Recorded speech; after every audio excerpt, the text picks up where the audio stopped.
এ কলিজার বাইরা, নান্দিনার বাইরা, জামালপুরের বাইরা, আজকে 18 অক্টোবর আমি তোমাদের সাথে একটা ওয়াদা করে গেলাম, এই জমিনে যারা কোরআনের বিরুদ্ধে, মাদ্রাসা মসজিদের বিরুদ্ধে, আলেম ওলামার বিরুদ্ধে, ইমাম সাহেবদের বিরুদ্ধে, খতিব সাহেবদের বিরুদ্ধে দেখবেন যারাই বিরোধিতা করে বাবা, এই জমিনে তাদের কোনোদিন শান্তি থাকতে পারে না। ওর বিবির কাছেও শান্তি নাই, ওর ছেলে মেয়ের কাছেও দেখবেন আরাম নাই, ছেলে মেয়ের কাছে দাম নাই, বিবির কাছে দাম নাই। কারণ যে আলেমকে দাম দিতে শিখে নাই, ও কোনোদিন কোনো ফ্যামিলির কাছে দাম পাইতে পারে না। কথা কন না কে? খবর লই দেয় হইতে পারে শিল্পপতি, ওর বোর কাছে দাম নাই। শুধু একটা কথা মনে রাখো, এই জমিনের মালিক যদি আমার মালিক হয়, ওই মালিক বলছে নবী, দুনিয়ায় সব নবীরে দুনিয়ায় বিয়ায় পাঠাইবার আগে ইন্নী রাসূলুল্লাহি ইলাইকুম জামিআ, আপনার প্রথম নবী বানাই আমি পাঠিয়েছি, কিন্তু পাঠাইছি সবার পরে, বানাইছি সবার আগে। এ কলিজার বাইরা আমার, মক্কার ভূখণ্ডে যখন আমার নবী আসে, আমি যে বলছিলাম মক্কাটা ছিল একটা শহরাঞ্চল, একটা মরুভূমি এলাকা, সবচাইতে ভয়ঙ্কর জায়গা। এই জায়গার মধ্যে কোনোদিন ভালো মানুষ যাইতো না বাবা, যেইখানের মানুষগুলা হিংস্র প্রাণীর চাইতে ভয়ঙ্কর। এই জায়গায় আমার বিশ্ব নবীরে আল্লাহ পাঠাইলেন, পাঠাই আমার রব্বে কারিম বুঝায় দিলেন, ওয়ামা আরসালনাকা ইল্লা রাহমাতাল লিল আলামিন। ওই চরাঞ্চলের মানুষটাকে আমি পৃথিবীর রহমত করে শ্রেষ্ঠ করলাম। বলেন তো আল্লাহু আকবার। রাসূলের একজন সাহাবী ছিল আবি মাহজুরা, যেরকম মারহাবা। এই সাহাবীর বয়স ছিল মাত্র 7.5 বছর। কয় বছর? ওর বাড়ি ছিল, আপনারা যারা হজ করছেন, মদিনায় গেছেন, তারা জানেন জান্নাতুল বাকি কবরস্থানের পিছনে ছিল ওর বাড়ি আর বাবার বাড়ি। খেজুরের বাগানের মালিক ছিল আবি মাহজুরা, এর বাবা মাহজুরা। তো ও খেজুরের বাগানের থেকে বেলালের আজান শুনতেন। তো বেলালের আজান শুনে যখন বেলাল আজান দিতেন, ও আরো 10-15 জন বন্ধু বান্ধব লইয়া ওই বাগানের মধ্যে থেকে খেজুর গাছের মাথায় উঠে, ছোট ছোট কচি কচি খেজুর গাছের মাথায় উঠে বেলাল রে ভেঙ্গাইতো। বেলাল যখন আজান দিত, আল্লাহু আকবার,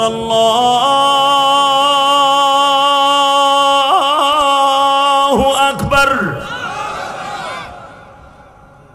আল্লাহু আকবার,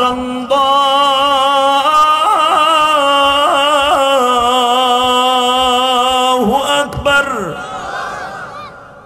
ওই আবি মাহজুরে ব্যাঙ্গাইতো এইভাবে, এমনি ব্যাঙ্গাইতো। 7 বছরের পোলা ব্যাঙ্গাইতো। দেখেন না অনেক সময় আছে মসজিদ আজান দিলে কুত্তায় ও করে, দেখেন নাই? কারণ আপনারা জানেন না, রুজুমাল লিশায়াতিন ওয়া আ'তাদনা লাহুম আযাবাস সাঈর।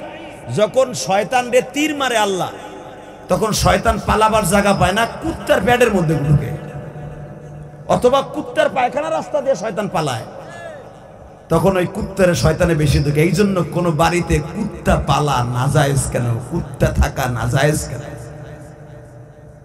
ছবি আর কুত্তা যেই বাড়িতে থাকে, ওই বাড়িতে রহমত থাকে না। কুত্তার সাথে শয়তান বেশি থাকে, আর ওর কামই শয়তানি। এই জন্য দেখবেন দুনিয়ার কোন প্রাণী খাড়াইয়া ঠ্যাং উঁচা করে প্রস্রাব করে না, ওই আল্লাহর লিখে ঠ্যাং উঁচা করে প্রস্রাব করে। কারণ ওর পরে আল্লাহর গজব।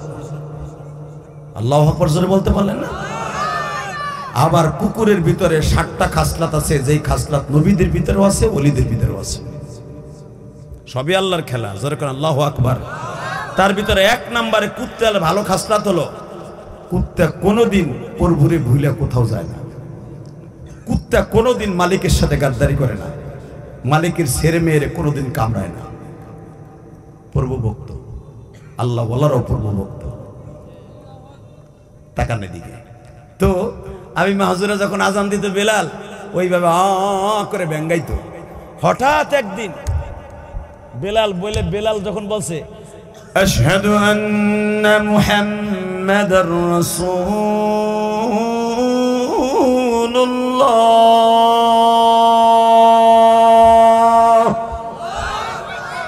আশহাদু আন্না মুহাম্মাদ রাসূলুল্লাহ, আশহাদু আল্লা ইলাহা ইল্লাল্লাহ বলতেছে, যখনই ব্যাঙ্গাইতো আবি মাহজুরার মা গলা টিপে ধরতো, হ্যাঁ গো ধর্মের কাছে হারা কথা, তুই ডিস্টার্ব করিস কে? পুরাটা ব্যাঙ্গাইতে পারতো না, আল্লাহু আকবার বলতে বললে আর মাল হয়ে যেত টাইনা টাইনা। আজকে বন্ধু বান্ধব লইয়া আমি মাহজুরা বলে ফেলছি আশহাদু আল্লা ইলাহা ইল্লাল্লাহ ওয়া আশহাদু আন্না মুহাম্মাদুর রাসূলুল্লাহ। বলার পরে আমি মাহজুরের ভিতরে রব্বে কারিম হিদায়াতের মালা গলায় দিয়েছি। জোরে জোরে জোরে জোরে জোরে। আমি মাহজুরা দৌড়ে আসছে যখন আমার নবী নামাজের আজান শোনার পরে নবী মসজিদে আইছে, আমি মাহজুরা দৌড়ে কয় এতদিন আপনার ধর্মের লোক রে না আমি হেদেরকে অপমান করতাম, আজ থেকে আমি নিয়ত করছি আমার বন্ধু বান্ধব যারা আছে আমি সবাই লিডার, কারণ আমার আব্বা এই এলাকার একজন কোটিপতি লোক, আমার বিরুদ্ধে কেউ কিছু করতে পারে না। আপনার লাগে ওয়াদা দিলাম আমি যদিও পিসকি মানুষ আপনার সাথে ওয়াদা দিলাম আর কোনোদিন আজানের ব্যঙ্গামু না। বাজানরে যখন এই কথা বললেন বুখারীতে আসছে, এটা আমার বাবার বানানো কথা নয়। এই 7.5 বছরের আমি মাহজুর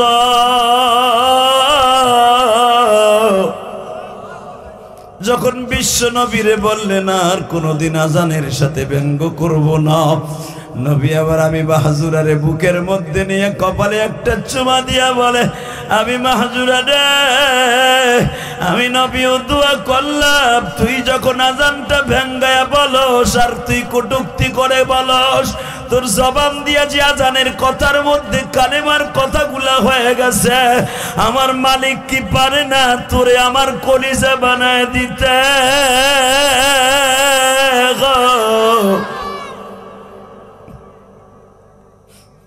বাজান এটা ইলিয়াসুর রহমান জেহাদির দোয়া না, নান্দিনের বড় জামে মসজিদের ইমাম সাহেব খতিব সাহেবের দোয়া না, আজকের মাহফিলের পরিচালকের দোয়া না, এমন একজনের দোয়া গো বাবা যারে আল্লাহ দুনিয়ায় পাঠাইবার কোটি কোটি বছর আগে লাউহে মাহফুজে সার্টিফিকেট দিয়া রাখছে, ওয়ামা আরসালনাকা ইল্লা রাহমাতাল লিল আলামিন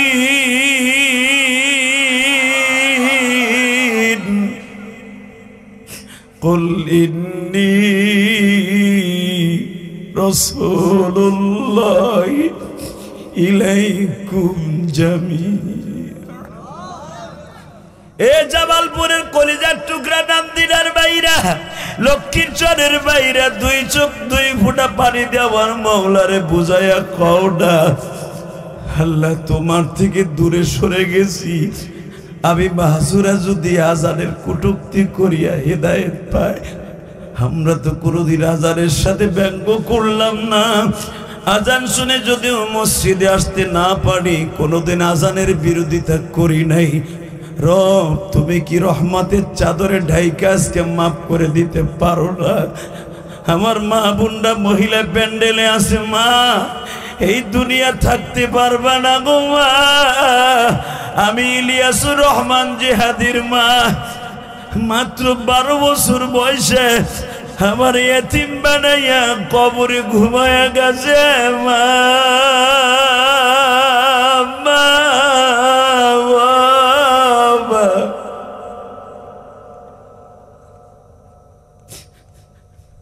আমার মা আমারে মাদ্রাসায় দিয়ে একটা রাত্র তাহাজ্জুদ পড়া সারা ঘুরত না, আমার মা কাঁদতো আর বলতো আল্লাহ আমার ইলিয়াসকে তুমি আলেম বানাইয়া গো। এই যে নান্দিনা বড় মসজিদের খতিব সাহেব এত বড় আলেম হইছে বাবা, কোনোদিন তার নিজের যোগ্যতায় নয়, একমাত্র তার মা বাবার দোয়ার খাতিরে। বাংলাদেশে যত বড় বড় ওলি দেখেন বাবা, একজন মা বাবার দোয়া ছাড়া বড় হয় নাই।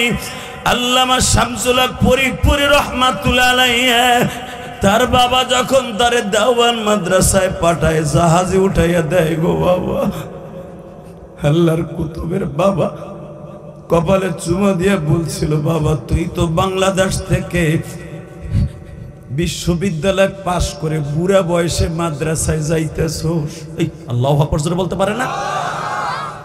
এই আমাকে কওমিয়া লাগো বলো, ফোঁটা দিয়ে বলো কওমিরা সাইড দেয়ালের মাঝখানে। এই নাদান বকবক কোথাকার।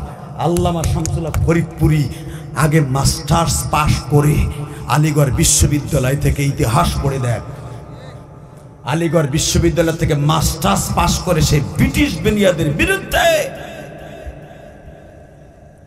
আহলে সুন্নাত ওয়াল জামাতের পক্ষে আধ্যাত্মিক রাহাবা হওয়ার জন্য ওই শেখ মুজিবুর রহমানের বাড়ির সাথে লাগানো আল্লামা শামসুল্লাহ ফরিদপুরীর বাড়ি।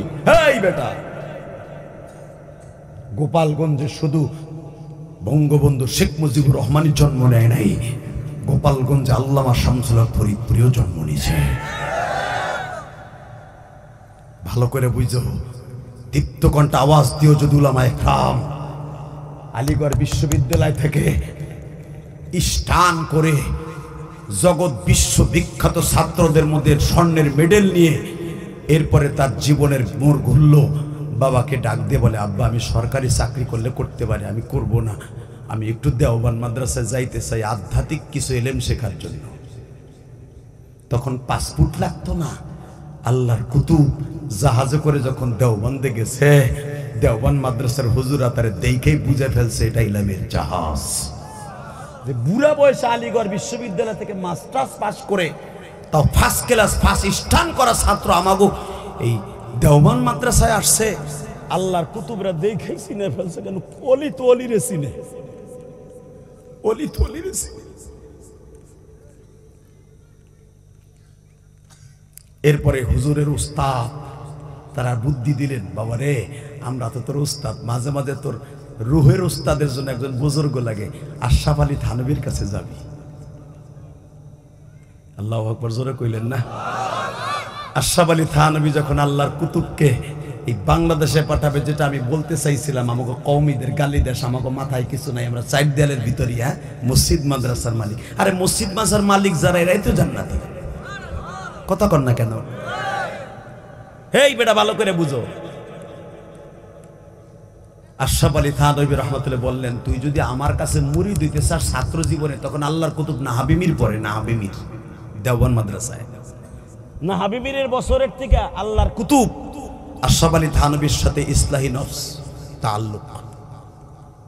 আল্লাহর কুতুব বলে দিলেন, যদি আমার সাথে তোর হাকিমুন নফস বানাইতে হয়, তো নফসের সাথে ডাক্তার হতে হয়, 100% ভাবে বাইতে যাইতে পারবি না। সুবহানাল্লাহ, বাইতে যেয়ে কইেন দেখবেন যেই ছাত্র গুণ গুণ বাসায় যায় ও হাফেজ হইতে 6 বছর লাগে। আর যেই ছেলেটাই যে পাগড়ি পরাই দিলাম, দেখেন একটা পোলা আছে মনে হয় 8-9 বছরের আছে, আছে না? আর একটা আছে দেখবেন 17-18 বছরও আছে। এই মিয়া, যেই ছেলেটা বছরে 2-3 বার বাড়ি যায়, ওই ছেলে অতি দ্রুত হাফেজ হয়, আর কোরআনের সাথে তাআল্লুক বেশি। আল্লাহু আকবার জোরে বলতে পারলেন না? মুঈনুদ্দিন চিশতি রাহমাতুল্লাহ আলাইহি মাত্র 9 বছর বয়সে হাফেজ হয়েছে বেটা, 13 বছর বয়সে মুফতি হয়েছে। আজকে মুঈনুদ্দিন চিশতি রাহমাতুল্লাহ আলাইহি নিয়ে রজব মাসে তারা নিয়ে ভণ্ডামি হয়, লাল শালুক দেখ সাজাইয়া কে দিবি দে। তুই কি জানোস মুঈনুদ্দিন চিশতির ইতিহাস জানোস বেটা? তার উস্তাদ ছিল উসমান হারুনি। উসমান হারুনি ছিল জগৎ বিশ্ববিখ্যাত ওলি। উসমান হারুনি যে কোনো মুহূর্তে আগুনের মধ্যে ঝাঁপ দিত বেটা, আগুন তার একটা পশমও পড়াইতে পারতো না, ইব্রাহিম নবীর মতো। আল্লাহ যারা আল্লাহু আকবার আসতে বলবে। মুসলমানের দাম কত জানো? এ চান্দু চাচা মুসলমানদের গালি দেয়, মুসলমান তোমার দাম কত? তুমি দাম কমাও। হিন্দু গো প্রতিমার সামনে যাইয়া, এই যে দুর্গার সামনে যাইয়া মুসলমানের পোলা এই হিন্দু গো ভোটের লাইয়া এমন করে পূজা দেয়। আমার আগের বক্তা কি সুন্দর কথা বলছে, তাকে ধন্যবাদ জানাই আমি। একটা ভোটের লাইয়া হিন্দু গো প্রতিমার কাছে আল মুশরিকুনা বাযাল আল বাস, এক হিন্দু আর এক হিন্দুর বন্ধু হবে। মুশরিকদের বন্ধু কোনদিন মুসলমান হতে পারে না, পারে না, পারে না, পারে না। তোর ভোটের গোষ্ঠী কি লাই ভোটের উপরে প্রস্রাব করিবে না। একটা ভোটের জন্য 5% ভোটের লাইগা 95% মুসলমানের দেশে তুই দাম করে হিন্দুকে সামনে যাইয়া নমো নমো গগয়ন ঈশ্বর হরিপদ মহামানায়ং পাদম পাদম পং পং পং।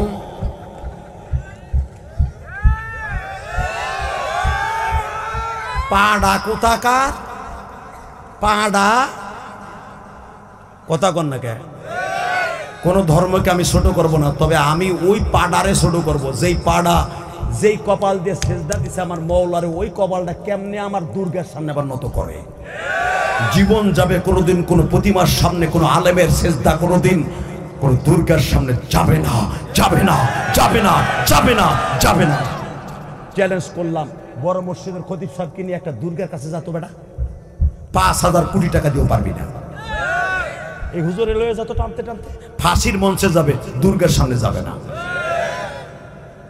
কথা কন না কেন? হালাকে মুসলমানের কলেজের বন্ধুরা যাইয়া হিন্দুকে পূজা উদ্বোধন করে। আবার কিছু কিছু না খান্দা গোলাম আছে আল্লাহ জাহান্নামের কীট, হেরা আবার পূজা মণ্ডলে যে দোয়াও করে। নাউজুবিল্লাহ, বোরকলের মধ্যে যে কইয়েন টাকা নাই দিকে, সর্বময় ক্ষমতার মালিককে না মা দুর্গা? যে আইনমন্ত্রী চোরাডায় একসময় কইছিল না, মা দুর্গা যখন আপনাকে ঘরে আসে আমাদের কথাটা একটু কইয়েন। 1 বছরও ঘরে নাই, দুর্গায় নরেই সিংকিম পাকা দিয়ে দিছে। আরে দুর্গা আর এক পূজা গড়েও নাই। কথা কর না কে? মা দুর্গায় তোরে রক্ষা করবে। হ্যাঁ, আল্লাহ আমাদের হেফাজত করে। জোর কাটা আমিন, আরো জোর কাটা আমিন। মনটা খারাপ লাগতেছে, লাগুক গে, তা আমার কি হইছে? এই মুসলমানের পোলা ভালো করে বুঝেন, মুসলমান কোনোদিন মা দুর্গার সামনে মাথা নত করতে পারে না। কি আপনারা করবেন? করবেন? যদি আপনার কোনো পোলা পূজা মণ্ডপে যাইয়া হিন্দুদের পূজা উদ্বোধন করে, ওই পোলারে তেজ্যপুত্র করবেন, ওই মায়ের আজীবনের লেগে বাদ দিয়ে দিবেন। বিশ্বনবীর চাচারা ছিল সবচাইতে বড় মূর্তি পূজক। পৃথিবীতে এদের মতো বড় মূর্তি পূজক খোর কোন মানুষ আল্লাহ জন্ম দেয় নাই। দেখেন কি মূর্তি পূজা করতো তার চাচারা। হুজুরের বাপ চাচারা হলো 10 জন। কয়জন? জোরে কন, আরো জোরে। এক চাচা আগ করে দিয়েছে। মরার পরে যদি জি গায়, এত নায়ক নায়িকার নাম জানছো, এত নায়ক নায়িকার খবর জানতি, নবীর, আমার নবীর যারে বানাইবার পিছনে সারা দুনিয়ার বানাবার ইতিহাস, ইন্নী রাসূলুল্লাহ ইলাইকুম জামিআ, যারে দুনিয়ায় পাঠাইবার কোটি কোটি বছর আগে আল্লাহ যারে নবী বানায় রাখছে, সভাপতি বানায় রাখছে নবীদের। তার চাচা কয়জন তুই জানোস না? যদি কোন না জানি না, আমাকে চেয়ারম্যানের চাচা কো ঠিকই জানি। আল্লাহ কবর আন্দা ঘুষান ঘুষা। কথা কর না কে? নবীর সবচেয়ে যেই চাচাটায় বেশি কষ্ট দিত, যেই বেজরমা চাচাটা, ওর নাম আবু লাহাব। ওর নাম কি? জোরে। যার বিরুদ্ধে আল্লাহ কোরআনে আয়াত নাযিল করছে, পড়েন না চাচা নামাজের মধ্যে? ওই যে আসরের নামাজও তো কালকে পড়েছেন, তাব্বাত ইয়াদা আবি লাহাবিউ মা আগনা আনহু মালুহু। শুনছেন আল্লাহ কি কইছে? এখানে শুধু আবু লাহাবরেই ধরতে কয় নাই, ওর বউরে শুদ্ধ ধরতে কইছে। আবু লাহাবের বাড়িটা এখনো কাবাঘরের সাথে। আবু লাহাবের বাড়ির চিহ্ন যদি রাখতো, আমার মনে হয় হাজিরে যেয়ে রাতের অন্ধকারে হলো পায়খানা বসা করতো। আর এই বছর আবু জেহেলের কবরটা দেখতে গেছি বদরে। আমার দিকে তাকান, এক আলেম মুফতি, নাম কমুনা, গাজীপুরের, আমার গাড়িতে বহা। আমার কাছে জাদি ভাই, আপনি তো অনেকবার আইছেন, আবু জেহেলের কবরটা বদরে দেখাই দিবেন আমারে? আমি কহ তোমার দেখাই দেবো, তুমি প্রস্রাব করতে বয়ে পড়বা। কারে না, ওই কাম করবো না। বিশ্বাস করেন, আমি যা কইছি বদরে ঢোকার আগে হেবেটা তাই করছে।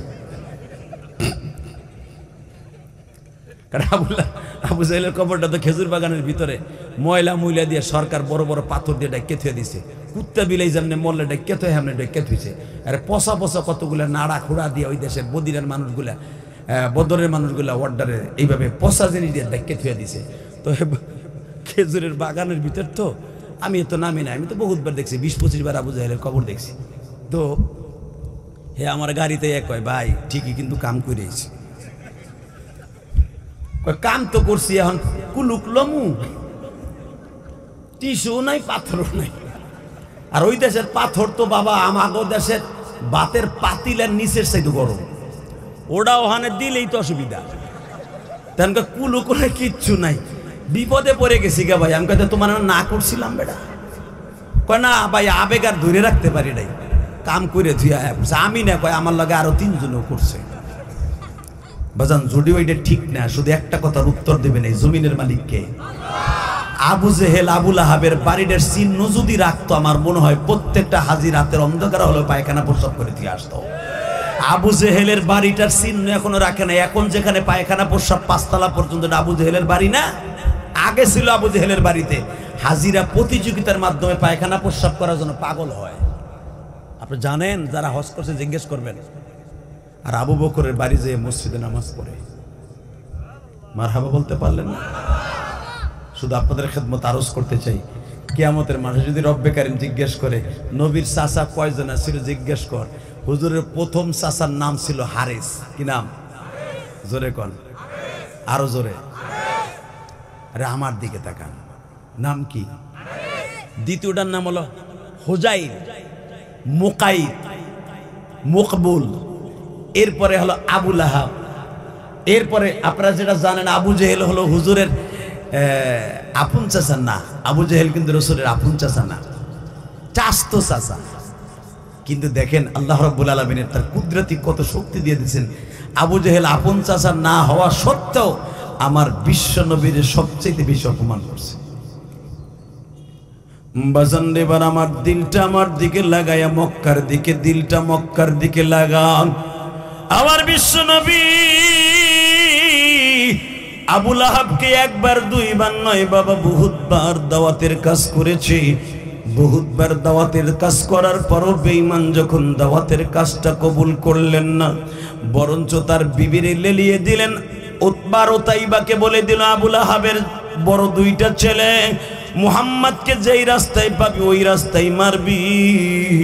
আমার মালিক বলে, তোরা আমার নবীরে মারবি, আমি তোদের মারার ব্যবস্থা করতেছি।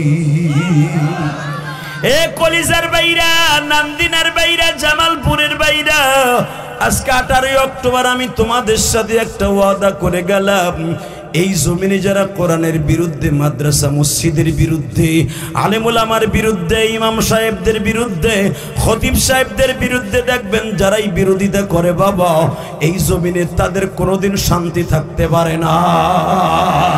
ওর বিবির কাছেও শান্তি নাই, ওর ছেলে মেয়ের কাছেও দেখবেন আরাম নাই। ছেলে মেয়ের কাছে দাম নাই, বিবির কাছে দাম নাই। কারণ যে আলেমকে দাম দিতে শিখে নাই, ও কোনোদিন কোনো ফ্যামিলির কাছে দাম পাইতে পারে না।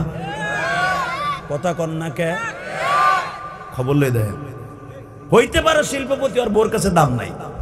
শুধু একটা কথা মনে রাখো, এই জমিনের মালিক যদি আমার মালিক হয়, ওই মালিক বলছে নবী দুনিয়ায় সব নবীরে দুনিয়ায় বিয়ায় পাঠাইবার আগে ইন্নী রাসূলুল্লাহি ইলাইকুম জামিআ, আপনার প্রথম নবী বানাই আমি পাঠিয়েছি, কিন্তু পাঠাইছি সবার পরে, বানাইছি সবার আগে। এ কলিজার বাইরা আমার, মক্কার ভূখণ্ডে যখন আমার নবী আসে, আমি যে বলছিলাম মক্কাটা ছিল একটা শহর অঞ্চল, একটা মরুভূমি এলাকা, সবচাইতে ভয়ঙ্কর জায়গা। এই জায়গার মধ্যে কোনোদিন ভালো মানুষ যাইতো না বাবা, যেইখানের মানুষগুলা হিংস্র প্রাণীর চাইতে ভয়ঙ্কর। এই জায়গায় আমার বিশ্ব নবীর আল্লাহ পাঠাইলেন, পাঠাই আমার রব্বে কারীম বুঝায় দিলেন, ওয়ামা আরসালনাকা ইল্লা রাহমাতাল লিল আলামিন। ওই চরাঞ্চলের মানুষটাকে আমি পৃথিবীর রহমত করে শ্রেষ্ঠ করলাম। বলেন তো আল্লাহু আকবার। শুধু আপনাদের খেদমত আরজ করতে চাই, জমিনের মালিককে বাবা, এই দুনিয়া ভাব লইয়া ফকর গৌরব দেখাইয়া বাস করে লাভ নাই। কারণ একটা গরিবের জন্য 3.5 হাত কাপড়, 3 টুকরা কাপড়, একটা ধনীর জন্য 3 টুকরা কাপড়। কথা কোন? জামালপুরের জন্য যেই 3.5 হাত জায়গা, 3.5 টুকরা কাপড়, 3 টুকরা কাপড়। আমরা ফরিদপুরের জন্য 3 টুকরা কাপড়, শেরপুরের জন্য 3 টুকরা কাপড়। এর বেশি কাউকে দেয়া হবে না। অতএব এই দুনিয়া যতদিন বাঁচবো, কোনো অহংকার করে কোনো মানুষের বরদোয়া নিয়ে বাঁচবো না। বলেন তো ইনশা ইনশা। তো আমি বলতেছিলাম, এই দুনিয়ায় যারা নিজেরে ফকর করছে ওরাই ধ্বংস হয়ে গেছে। এই দুনিয়ার ভিতরে সবচাইতে বড় ডিক্টাচার, স্বৈরাচার, জালিম ছিল, নাম ছিল তার নমরুদ। কি নাম ছিল? জোরে কন না। পৃথিবীর সবচাইতে বড় গাদ্দার ছিল, যে সর্বপ্রথম বাচ্চাগুলাকে হত্যা করছে, নাম ছিল তার ফেরাউন। তাও যেই বাচ্চাগুলা হত্যা করছে, ওই বাচ্চাগুলা মেয়ে না ছেলে। ইউযাব্বিহুনা আবনাআকুম ওয়া ইস্তাহয়ুনা নিসাআকুম। এই বদমাইশটা সবচাইতে বেশি হত্যা করছে পুরুষ ছেলেদেরকে। কেন জানেন? পুরুষদেরকে হত্যা করছে, বাচ্চাদেরকে এই জন্য হত্যা করছে, ও সারা জীবন ক্ষমতায় থাকবে। জানে এই যে গাজার মধ্যে যে কুত্তা বেজরমা বাহিনী ইসরাইল সবচাইতে বেশি হত্যা করছে বাচ্চাগুলো। কথা বলেন না কেন? কিরে মেয়ে, আগে চার্জ নাই? চার্জ আছে? জামালপুরের মানুষ তো চার্জ আলা লোক, আমি জানি। একসাথে বলেন তো। এই বেজরমা ইসরাইল সবচাইতে বেশি হত্যা করছে বাচ্চাগুলি। আর দেখেন গাজা আমি সফর করছি, আল্লাহ পাক আমার 2013 সালে ফিলিস্তিন সফর করাইছে, দেখছি, এই চোখ দিয়ে দেখছি, যেখানে ইব্রাহিম নবীর কবর। আমি এক একজন নবীর বর্ণনা করবো, আপনি আল্লাহু আকবার জোরে বলবেন। রেডি? এই গাজার মধ্যে কবর আছে আইয়ুব নবীর কবর, ইউনুস নবীর কবর, শুআইব নবীর কবর, ইলিয়াস নবীর কবর, মূসা নবীর কবর। আর বাইতুল মুকাদ্দাস থেকে মাত্র 3 কিলোমিটার দূরে হলো আমার জাতির পিতা ইব্রাহিমের কবর। এখান থেকে 2.5 কিলোমিটার দূরে জাতির ভাই ইব্রাহিম আলাইহিস সালামের দ্বিতীয় পুত্র, যিনি বাইতুল মুকাদ্দাসের প্রতিষ্ঠাতা, যার নিজের কুদরতি হাতে বাইতুল মুকাদ্দাস নির্মাণ করেছেন, ভিত্তি স্থাপন করেছে জাতির পিতা ইব্রাহিম। আর এইটাকে সাজাইছে আর সুন্দর করছে ইসহাক নবী। ইসহাক নবীর কবর বাইতুল মুকাদ্দাস থেকে 3 কিলোমিটার দূরে। ওই দেশের মুসলমানরা এত তাড়াতাড়ি ধ্বংস করে দিবা? বাড়ি নাই, গাড়ি নাই, পলিথিন লাগাইয়া একটা মহিলা বোরকা ছাড়া রাস্তায় বের হইয়া ভিক্ষা করে না। ইসরায়েলের মুসলমান, ফিলিস্তিনের মুসলমান যতই কষ্ট করুক, খাওয়ার নাই, কোনো কিচ্ছু নাই, তারপরে কোনো একটা মহিলা বেপরদায় যায় না। ওই পরিস্থিতি যদি এই লক্ষ্মীশ্বরের মহিলাকে হইতো, ডাক্তার ইউনুস যদি আর্মি গো পাঠাইয়া প্রত্যেকটা বাড়িতে মহিলাকে বাইর করে দিত, মহিলারা বোরকা মোরকা ফেলাইয়া সরের নদীর পারে খাড়াইয়া খালি কইতো, আর্মিরা বাবু ঘর বাড়ি ভাঙ্গে ধুয়ে গেছে গো। কথা কন না কেন? আপনি দেখছেন ইসরায়েলের বেজরমাগুলি যেই মহিলাগুলাকে এখন ছেড়ে দিতেছে মানবাধিকাররা জেলখানা থেকে, তাদেরকে এত পরিমাণ ধর্ষণ করছে, এত কিছু করছে, তাদের অবৈধ বাচ্চা জন্ম দিছে, হাজার হাজার মা বোনদের ইজ্জত লুণ্ঠন করছে। শুধু একটা কথা বলছে, তোরা খালি আমাদেরকে স্বীকৃতি দে, তোকে বাড়িঘর স্বর্ণ দিয়ে বানাই দিব। ফিলিস্তিনের মা বোনরা বলছে, জীবন দিব, ইমান দিব না তোদের কাছে। করছে না, কর, আমাদেরই রেপ কর, যা খুশি তাই কর। নবীদের আমলও করেছে, নবীদের আমলও করেছে মহিলাদের পর আক্রমণ, কিন্তু যারা করছে আজ হোক আর কাল হোক সে টিকে থাকতে পারে নাই। কথা বলেন না কেন? শেখ হাসিনার পতন কেন হয়েছে জানেন? এ কাম কি কম করছে? তোমাকে জামালপুর রাস্তাটা কি সুন্দর করছে বিডি। জামালপুর তো আজ থেকে প্রায় 25 বছর আগের থেকে আমি মাহফিল করি। রাস্তা ঠিক করছে, সবকিছু ঠিক করছে, যদি অন্য জায়গার থেকে চুরি মুড়ি করে করছে, সব কাজ ঠিক করছে, বিডি এক জায়গায় যে ধরা খাওয়াই দিছে। সবচেয়ে বেশি ক্ষতি করছে ইসলামের, সবচেয়ে বেশি কষ্ট দিয়েছে উলামায়ে কামের। কথা বলেন না কেন? শুধু আপনাদের কাছে একটাই আকুল আবেদন থাকবে, মাথার মধ্যে ভালো করে নেবেন আপনারা, যারা এই দেশে রাজনীতি করবেন আলেমুল আমাকে সাথে নিয়ে করবেন। কারণ এই যোগ্যতা আমাদের বাংলাদেশের এমন কোন নেতার হয় নাই যে সেই ইমামরে বাদ দিয়ে অন্তত খতিবের স্থানের দ্বারা একটু ওয়াজ করে জুমার নামাজ পড়াইব। ইমামের পিছনে ইক্তেদার ঠিকই করতে হইব। ওইখানে যখন করবেন সব জায়গায় ইমামরে নেতা মানবেন, আল্লাহ আপনার এই দুনিয়ার নেতা বানাই দিবেন। আর ইমামরে মাইনাস করতে চাবেন, এই দুনিয়ার থেকে আপনি ইজ্জতি বেইজ্জতির সাথে কুত্তা বিলাইয়ের মতো মরবেন। আজকে এই যে আল্লাহর বান্দা জেলখানায় মরল, আর না মিয়া আল্লামা সাইদের জানাজা করতে দেন। দেখেন এই যে কয়েকদিন আগে জেলখানে আওয়ামী লীগের এক এমপি মরছে না, মন্ত্রী, দেখেন নাই আপনারা? হাতে হাত করা পরা অবস্থায়, ওই অবস্থায় মরে রয়েছে স্টক করে। আপনি জানেন তার জানাজা কয়জন লোক হয়েছে? কিচ্ছু জানেন না আপনারা। মনে রাখতে হবে, এই দুনিয়ার বাচ্চা এই দুনিয়ায় থাকবে, আখেরাতের দাম তারই আছে যার আখেরাতের ওয়ালার সাথে বন্ধুত্ব আছে। আমার দিকে তাকান গো বাবা, চোখটা কোনো দিকে ঘুরাইয়েন না, মাত্র আমার দিকে 5টা মিনিট তাকিয়ে থাকেন। আজকের প্রধান অতিথিকে যখন আমার চয়েস হয়েছে, এ বাজার মক্কার ভূখণ্ডে যতগুলা সমাবেশ হইতো আবু জেহেল থাকতো প্রধান অতিথি। আজকে একটা মিটিং হবে, জায়গাটার নাম বনে দেই হাদি সাহেবরা। আবু জেহেলের বাড়ির সামনে জাবাল আবি কুবাইজের এখানে দুইটা পিলার আছে দেখবেন। এখানে কারেন্টের বাতির মাধ্যমে আবু জেহেলের বাড়ি সহ জাবাল আবি কুবাইজ বাচ্চার বাড়ি সহ সবার বাড়িতে আলো দেয়া হয়, ছাপা মারোয়া, মাঝখানে আলো দেওয়া হয়, বড় বড় হ্যালোজিং লাইট লাগানো আছে। শুধু চোখের পানি ছেড়ে দেন, এখানে আজকে একটা মাহফিল হবে, সমাবেশ হবে আবু জেহেলের বাড়ির সামনে। ওই সমাবেশের সভাপতি হলো আবু জেহেল, প্রধান অতিথি হাবিবে নাজার,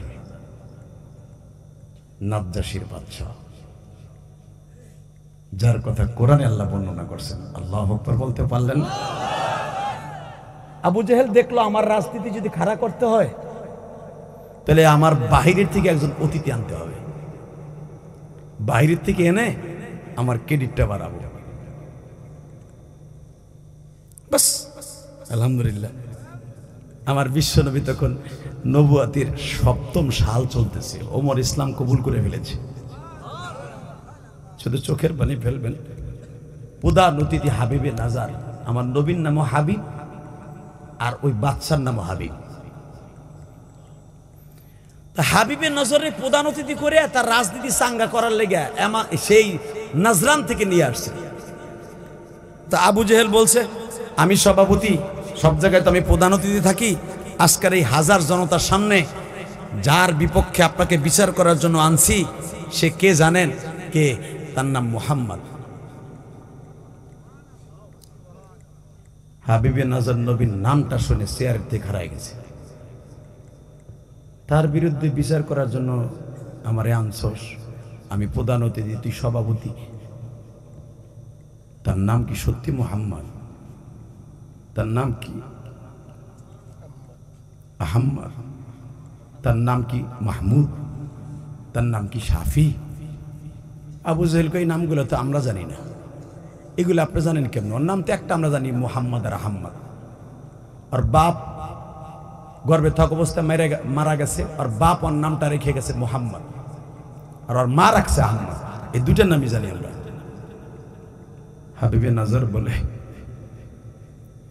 তার নাম শুধু আহম্মদ আর মুহাম্মদ না, তার নাম 99টা। আমার আল্লাহর নামও 99টা, মুহাম্মাদের নামও 99টা। আবু জেহেলের চোখ বড় বড় হয়ে গেছে। আপনারা আনছি তারে বিচার করার লেগে, আপনি প্রধান অতিথি, আর আপনি হ্যার 99টা নাম কইতেছেন, এটা তো আমার ক্রেডিট দলিল সাথে হয়ে যাবে। বাজানরে আমার দিকে তাকানোর চোখের পানি বরাদ্দ করেন। কে কইছে আল্লাহ আপনারে মাফ করবে না? আমি গ্যারান্টি দিলাম মাফ করতে হবে আল্লাহ। বিশ্বনবী আজকের আসামি বিচার করবে হাবিবে নাজার। একটা কথার উত্তর শুনতে চাই, পৃথিবীতে তদনীন্তনকালে এমন কোন চান্দু জন্ম নিছে আমার নবীর বিচার করবে? আস্তে কথা বলিস না যুবক, দাড়ি বাঁকা বাজান আসতে বলেন না গো বাবা। যারে আল্লাহ পাঠাইবার আগে বলছে কুল ইন্নী রাসূলুল্লাহি ইলাইকুম জামিআ, নবী আপনার সারা দুনিয়ার নবীদের সভাপতি করে পাঠাইলাম, জান্নাত কিয়ামতের মাঠে আপনার হাতে তুলে দিব। আসফালি মানসিতা, আপনি যারে মনে চায় তারে সুপারিশ করে জান্নাতে লয়ে যাবে। আল্লাহ জামালপুরের লক্ষ্মীচরের কলিজার টুকরা বাইরা যারা নবীর কথা শুনে কাঁদবে, কিয়ামতের মাঠেরা গরিব মানুষ, অন্তত আমার নবীরে একবার দেখা করায় দিও। বাজানরে হাবিবে নাজার চেয়ারের মধ্যে বসা, কারণ প্রধান অতিথি। আজকের প্রধান অতিথি ধরেন অ্যাডভোকেট সাহেব, সে যতই আমারে খারাপ বলুক, তার মনের মধ্যে কি আছে আমি জানি না, তবে মনে রাখতে হবে আপনাদের খাতিরে, নেতার খাতিরে, ভোটের কারণে অন্তত আজকে আমার অপমান করতে পারবে না। কারণ আমার যদি কিছু কয়, কালকে বিএনপির এক নেতা নজরুল ইসলাম কাসিম সাহেব স্টেজের ভিতরে অপমান করতে চাইছিল, এমন অপমানই হয়েছে স্টেজ থেকে নামিয়ে যাইতেও পারে নাই। এক পোলায় হারে দইরা পাঞ্জামি টান দিয়ে ছিঁড়েছে, একটা ল্যাংটা পোলায়। জমিনের মালিককে আরো জোরে কন। হালাকে নজরুল ইসলাম কাসিমের গাড়ি গার্ড দিয়ে তারা পাঠাইয়া দিল, আর হ্যার পাঞ্জামি ছিঁড়ে পাঠাই। আজকে আমার একজন ফোন দিয়ে কয়, হুজুর পাঞ্জামি ছিঁড়ে দিছি। ভোট কমছে না বাড়ছে? আলেমরা যদি ইজ্জত করে বলতো, হুজুর আপনার ওয়াজ শুনলাম বসে বসে অনেক ভালো লাগছে, আল্লাহ যেন ইজ্জত আপনারও বাড়ায়, আমারও ইমানের হারাতে মৃত্যু দেয়, কসম খোদার ইজ্জত তারই বাড়বে আগে। তাকানের দিকে হাবিবে নাজার প্রধান অতিথি, চেয়ারে বসা আপনাকে প্রধান অতিথির মতো। আবু জেহিল্লা হলো সভাপতি। মিটিংটা বসছে জাবালা আবি কোবায়সের খালি জায়গাটায়। হজ করছেন না হাদিস সাহেব? দেখছেন হজ করছেন? আলহামদুলিল্লাহ, জাযাকাল্লাহ। তাও তো দেখছেন ওই আবু জেহেলের বাড়ির সাথে দিয়েই ক্যানেল দিয়া পাহাড়ের নিচ দিয়া 7.5 কিলোমিটার রাস্তা মিনায় হাইটা যাইতে হয়। ওই জায়গাটার ভিতরে মিটিং রাখছে। হাজিরা পাথর মারতে যায় শয়তানে আবু জেহেলের বাড়ির সামনে দিয়া। তো এদিকে দেখেন এই খালি জায়গার মধ্যে আবি জাবাল আবি কোবায়েজের পিছনে নবীর দাদার বাড়ির সামনে এই জায়গাটায় মিটিং, প্রধান অতিথি হাবিবে নাজর, সভাপতি আবু জেহেল। কে জানে বলে হারামজাদা, অতিরিক্ত কিছু বলা যাবে না। টাকা নেই দেখে এই মুসলমানের পোলা। যখন আবু জেহেল চেয়ারে বসা, হাবিবে নাজারও চেয়ারে বসা। এত জোর আওয়াজ দিবেন জীবনে কোনোদিন এই 4 বছর ওয়াজে এত আওয়াজ দেন নাই। হাবিবে নাজার চেয়ারে বইয়া কিচ্ছু কয় না, আপনাকে সভাপতির মতো গালে হাত দিয়ে দেখতেছে। মোহাম্মদের জীবনে দেখি নাই, কোন সময় আইব মোহাম্মদ, কোন সময় আইব মোহাম্মদ, ভাবতাছে কোন সময় আইব, কোন সময় আইব, কোন সময় আইব। আর আবু জেহেল কইতাছে উতবা সাইবা, ওতাইবা, মুগিরা, হারেস, নাফেল 12 জন গুন্ডা ছিল শয়তানের। কয়জন?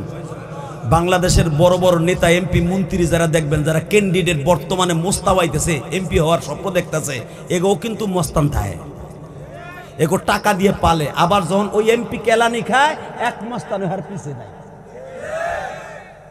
হেরাই হয় ওই এমপির বিরুদ্ধে রাজসাক্ষী। কথা বল না কেন? হাসিনার বাড়ির গাঁট 450 কোটি টাকার মালিক দইরা যখন বাটাম দিছে, গরম ডিম দিছে, হাসিনার বিরুদ্ধে কথা বলে। কথা বল না কেন? এলো নেতা। আর বিশ্ব নবীর যারা ছিলেন, বিশ্ব নবীর গাঁট, হযরত ওমর, হযরতে ওমর ইবনে খাত্তাব, বিশ্ব নবীর গাঁট ছিল খাব্বাব খুবাইব। শুলিতে চড়াচ্ছে, খাব্বাবকে বলা হচ্ছে, খুবাইবকে বলা হচ্ছে, তোর পরিবর্তে মোহাম্মদকে শুলিতে চড়াইতে যদি একবার স্বীকার কর।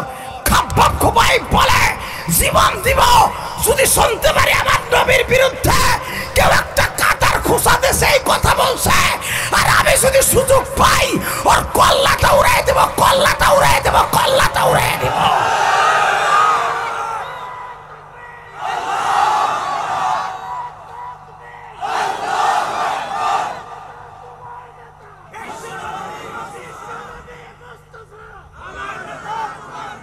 এই মুসলমানের পোলা, নবীর ঘাট শুলিতে চড়াই আর মাত্র 3 মিনিট পরে মারা যাবে, শহীদ হয়ে যাবে।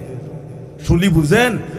সুসনা একটা আঙ্গুলের মতো একটা রড, পায়খানার মল দরজায় আস্তে করে এইভাবে রেখে দিত, জাতা দিলে এই মাথার তালু দিয়ে বের হয়ে যেত। বছরকে বছর এইভাবে থাকতো ওই শুলির মধ্যে চড়ানো। মানুষ দেখতো আর বলতো, দেখ কেমন লাগে। আর আমাকে নেতার বিরুদ্ধে কথা কমিনি। দেখেন খাব্বাবরে শুলিতে চড়াইবার আগে তারে বলছিল, তুই না তোর নবীরে চড়ানো হচ্ছে, খালি একবার ক, তাহলে তোর বাঁচাই দিব। আল্লাহর কুতুবে, আল্লাহর ওলি, জান্নাতি মহাপুরুষ, রসুলের কলিজার টুকরা সাহাবী বলে ফেললেন, আমি যদি এখনো শুনি আমার নবীরে কেউ কাটা দিয়ে একটা খোসা দেবে, এই খবরটা আমার কানে আসার সুযোগ পাই, ওর কল্লা আমি উড়াই দিব। তখনই খুবাইবকে ধাক্কা দিয়া শহীদ করে দেয়। দেখেন আল্লাহর কি কুদরত।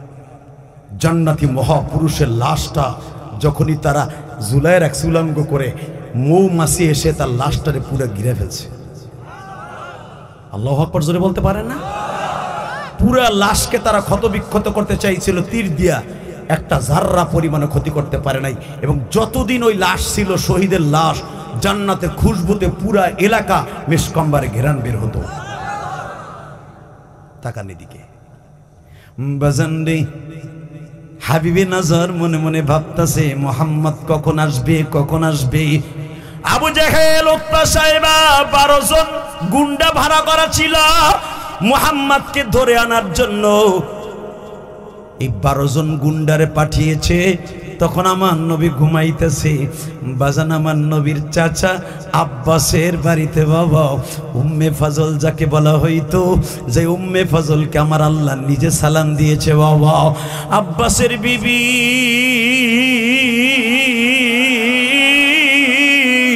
কুরাইশ বংশের বংশীয় নেতার মেয়ে বাবা, শুধু চোখের পানি ফেলে আমার মওলারে দেখে দিব।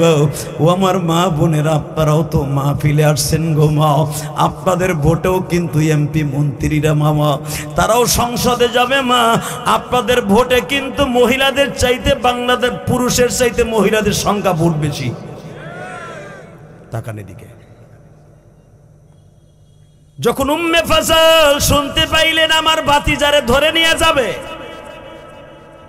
উম্মে ফাজল কি করে দেখেন, আব্বাসের বিবি তরবারি টান দিয়া দরজার সামনে দাঁড়ায় বলে, জীবন দিব, ভাতিজারে ধরতে আসর কল্লা উড়াইয়া দিব। উতবা সাহেবা নবীরে যখন ধরে নিতে পারতাছে না, ইন দি মিন টাইমে উতবা সাহেবা বলতেছে, দেখেন তার বিরুদ্ধে পুরা বাক্কা শহরে মানুষ লেগে গেছে, আপনারা শুধু একটু অনুমতি দেন তারে ধরে নিয়ে যাই। এই কথা বলতে দেরি আছে, উম্মে ফাজল বলতেছে, জীবন দিব, ভাতিজারে তোদের হাতে তুলে দিব না। আমার নবী তাদের গ্যাঞ্জামের আমার শুনে নবী নিজে ঘুমের থেকে উঠছে। উঠে যখন বাবা আবু জেহেল, উতবা, সাহেবা, নাজার বিন হাবিবের নাজারের সামনে গেছে, এবার একটা আওয়াজ দিয়েন, জীবনে দেন নাই। আমার নবী যখন আব্বাসের বাড়ির থেকে বের হইয়া আবু জেহেলের বাড়ির দিকে যাইতেছে, জিবরাইল নবীর সামনে, আর জোরে হাবিবে নাজরে এরকম চেয়ারে বসা, এই আবু জেহেলও চেয়ারে বসা।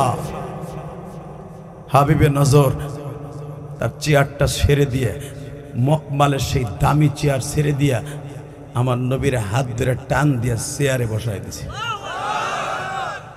বাজানরে, আমি আপনাদের দুইটা পাও ধরে বলে দিয়ে যাই, ইজ্জতের মালিককে। যখনই আমার নবীর চেয়ারে বসায় দিছে বাবা,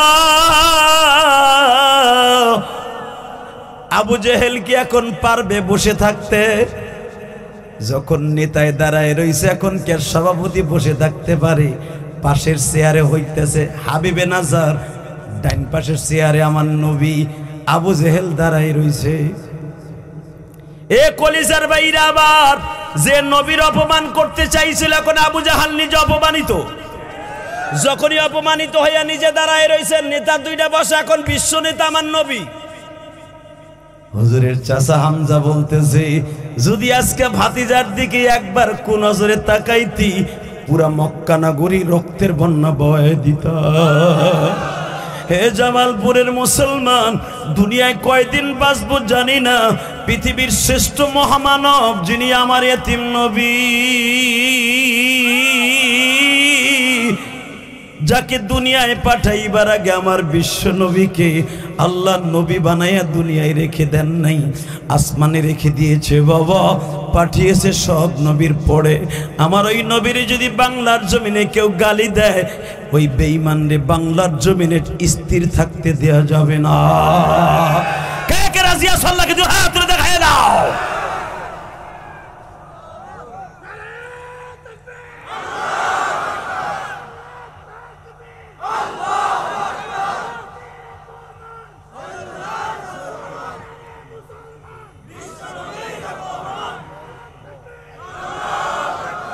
ভাই, বিশ্ব নবীর অপমান সইবে না রে মুসলমান, কথাটা ভালো না খারাপ? বেশি সময় আলোচনা করব না। প্রধান অতিথি সাহেব আমার ডাইন পাশে বসা, প্রধান বক্তাও ওয়াজ 1 ঘন্টার উপরে হয়ে গেছে। শুধু আপনাদের খেদমত আরজ করব, বলেন তো এই জমিনের মালিককে? ওই আল্লাহ এখনো আছে না নাই? এটা বিশ্বাস হয়? তা বিশ্বাস হইলে নিজের নীতিরে আবার বিক্রি করেন কেমনে? একটা ভোট 32 জনটা কেমনে দেন? এই মুসলমানের পোলা, একটা ইমানকে 32 জনটা কেমনে বিক্রি করেন? নামাজটা বাদ দিয়ে ফজর আজান শোনার পরে কেমনে ঘরে হইয়া থাকে? কোন মানুষ যদি তার জীবনটাকে নামাজ দিয়ে গঠন করে, কসম আল্লাহর, ওই মানুষটা জান্নাতি। আপনার ঘরে নামাজ, আপনার বউ নামাজ পড়ে না, আপনার পোলাপান নামাজ পড়ে না, আপনি এলাকার হাজি সাহেব, আপনি বড় এলাকার তাবলিগওয়ালা, আপনি বড় চরমনার মুরিদ, কথা কন না কেন? আপনার ঘরের মধ্যে 24 ঘন্টা সিরিয়াল বাজে টিভি, আপনার বউ পুতের বউ চলে কুত্তায় যেমনে চলে হেমনে চলে, কুত্তা যেমনে ল্যাংটা চলে, আপনার ফ্যামিলির অধিকাংশ মেয়েরা এইভাবে চলে। আপনার এলাকার সমাজের বড় একজন নেতা দাবি করেন। আপনি কি জানেন আপনার মসজিদে বাদ দিয়ে হলো তাদেরকে পর্দার ভিতরে আগে ডিউটি করা আপনার জন্য ফরজ। আজকে আপনার ছেলে পূজায় যায়, আপনার ছেলে অমুক জায়গায় যায়, কত জায়গায় যায়, আপনি নিজেও ঠিক পান না। হালাকে তাদেরকে তদারকি করে নামাজি বানানো আপনার দায়িত্ব। আলহামদুলিল্লাহ বলতে পারলেন না? মঈনুদ্দিন চিশতি রহমতুল্লাহ কথা বলতেছিলাম, খেয়াল আছে? মঈনুদ্দিন চিশতির মা বলে, আমি তোরে বললাম 12 বছরের আগে আমার বাড়িতে আবি না, তুই 12 বছরের আগে আমার বাড়িতে আসবি না, আলেম হইয়া যেদিনকে আসতে পারবি সেদিন আসবি। 12 বছরের ভিতরে মঈনুদ্দিন চিশতি বাইতে যায় নাই। উলামা একরাম ইতিহাস করে দেখেন, মঈনুদ্দিন চিশতি এমনি বুজুর্গ হয় নাই, আল্লাহর কুতুব। এত বড় সানজারি, মঈনুদ্দিন সানজারি রহমাতুল্লাহ আলাইহি, এত বড় বুজুর্গ, যিনি এক লোটার ভিতরে, ওই যে কোন আয়না সাগর, আয়না সাগর, এই চোখ দিয়ে একবার দুইবার দেখি নাই, বহুতবার দেখছি মিয়া। এই আয়না সাগর কি? এই আয়না সাগর বলতে কোনো শব্দ নাই, এইটা একটা ক্যানেল, আল্লাহর কুতুবের ওযুর স্থান। মারহাবা জোতে বলতে পারলেন না? আল্লাহর কুতুবরে পিতিরাজ বাচ্চা পানি দিবে না, ওযুর পানি দিবে না। আল্লাহ পাক একবার খালি তাকাইছে, আল্লাহ আমারে পানি দিবে না, বদমাইশ, ওর পানি কাইরে নাও তো। যেই টিবল দিয়ে, যেই কূপের থেকে পানি উঠে পিতিরাজ বাচ্চা ও গোসল করত, ওই কুয়ার পানি শুদ্ধ হুগায় গেছে, নদীর পানিও হুগায় গেছে। কিভাবে আল্লাহর সাথে বন্ধুত্ব করছে? একমাত্র নামাজের দ্বারা। বলেন তো আল্লাহু আকবার। মঈনুদ্দিন চিশতি রহমাতুল্লাহ যখনই কোনো কিছু চাইতেন, কি দ্বারা চাইতেন? আপনি চাইবেন কি এর দ্বারা? 5 ওয়াক্ত নামাজ কে পড়বেন? দেখে হাত উঁচা করে দেখান তো আল্লাহরে। আরে দেখো মালিক,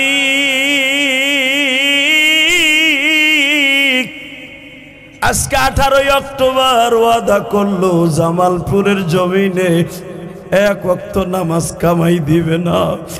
এই মাদ্রাসার 13 জন ছাত্ররে আজকে পাগড়ি প্রদান করলাম। এই হাফেজদের পাগড়ি প্রদান উপলক্ষে যেই মাহফিলে বসে প্রধান অতিথি সাহেব সহ আমার নেতা ভাইরা সবাই তোমার কাছে কুদরাতি পায় সিজদা দেয়। আমার বন্ধু এখানে পিছনে বসে আছে সাইফি সাহেব, আরো যারা এখানে আছে সবাই ওয়াদা দিছে নামাজ পড়বে মালিক। এদেরকে 5 ওয়াক্ত নামাজি না বানাইয়া জান্নাতে নিবা না। আল্লাহু আকবার জোরে বলেন। আল্লাহ 5 ওয়াক্ত নামাজি বানাইয়া মৃত্যু দিবা না, 5 ওয়াক্ত নামাজি না বানায় মৃত্যু দিবা না, 5 ওয়াক্ত নামাজি না বানাইয়া তোমার কুদরতি জান্নাতেও দিবা না। কারণ জান্নাতে তো নামাজি ছাড়া যেতে পারবে না। কথা কন না কেন? আল্লাহ জান্নাত দিবা, 5 ওয়াক্ত নামাজি বানাই দিও। যেরকম মারহাবা। 5 ওয়াক্ত নামাজ পড়তে রাজি আছেন তো? আরে মাইক্রে গলাটাও খাইলাম, জীবনটাও শেষ করলাম আজকে। কি বাতাস দেশটা বাবা। হে আমার দিকে তাকান, এই জমিনের মালিক কে? তাহলে চাইবেন কার কাছে? কিসের দ্বারা চাইবেন? না মা দুর্গের কাছে চাইবেন? একটা বুটের লাগে মা দুর্গের কাছে মাথা নত করবেন? নম নম কইয়া গরমায়ের গরস্বর কইবেন না, চাইবেন কার কাছে? আল্লাহু আকবার জোরে বলেন তো দেখি। এই আল্লাহু আকবার দিয়ে কার সামনে দাঁড়াবেন? আল্লাহ যেন আপনাদের এই আওয়াজ দিয়েই দাঁড়াবার তৌফিক দান করে। মঈনুদ্দিন চিশতি রহমাতুল্লাহ 12 বছর পরে ইলমে দ্বীন শিক্ষা করে তাকান এই দিকে। কওমি মাদ্রাসার ছাত্র মঈনুদ্দিন চিশতি, কওমিরা খালি সাইড দলের মাঝখানে থাকে না। দেখ মঈনুদ্দিন চিশতি, ওসমান হারুনি, মঈনুদ্দিন চিশতি রহমাতুল্লাহ আলাইহি 12 বছর পরে মার কাছে যে কয়, মা তুমি তো কইছিলা 12 বছর পরে ইলমে দ্বীন শিক্ষা বাড়িতে আসতে, আমি কিন্তু হাফেজ মাওলানা মুফতি হইছি মা। ও মা, এখন আমি আমার উস্তাদের সাথে হজে যাব। মায় কয়, তুই হজে যাবি? সত্য কইতেছিস না মিথ্যা কইতেছিস? মা তুমি কি সেই পোলা জন্ম দিছো যে আমি মিথ্যা কথা কম? মা কইতেছে তুই হজে যাবি, আমার কাছে বলতে আসার আগে আমি জানি। আরো জোরে আরো জোরে। মঈনুদ্দিনের মা কেমনে জানে যে মঈনুদ্দিন হজে যাবে? এই যুবক, যার সাথে মায়ের দোয়া আছে ও পৃথিবীর শ্রেষ্ঠ ওলি। আজকে তোমাদের প্রধান অতিথি আজকে এত বড় হয়েছে, অ্যাডভোকেট হয়েছে, দেখবা তার মায়ের চোখের পানির বিনিময় হয়েছে। আমি আলেম হয়েছে, আমার মায়ের চোখের পানির বদৌলতে হয়েছে।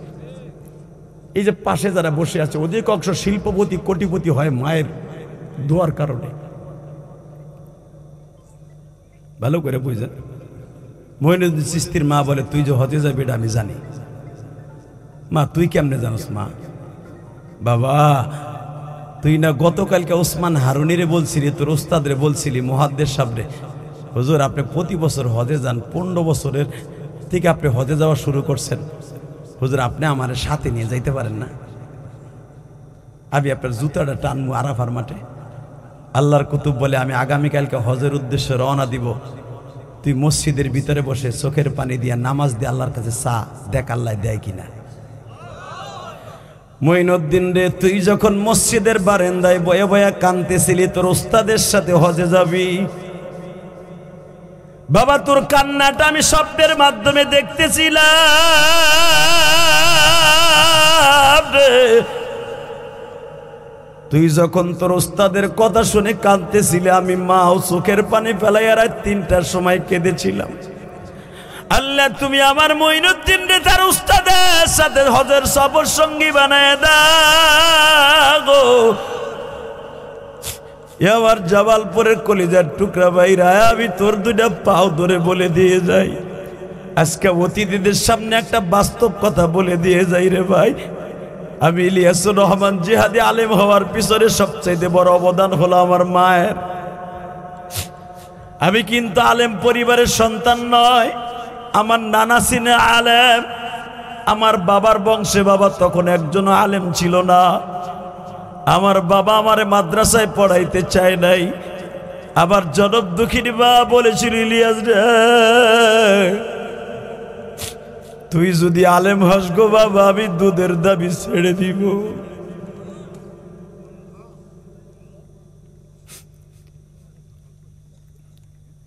আমি তখনও বুঝতে পারি নাই দুধের ঋণ কত দামি ঋণ গো যুবক। যেদিনকে হাদিসে তাফসিরে পড়লাম, মায়ের দুধের ঋণের মতো পৃথিবীতে কোনো ঋণের বোঝা নাই, সেদিন আমি বুঝছি আমার মা আমার কেন এই কথাটা কসম দিয়ে গেছে। মা তুমি কবরে কেমন আছো জানি না গো মা, মা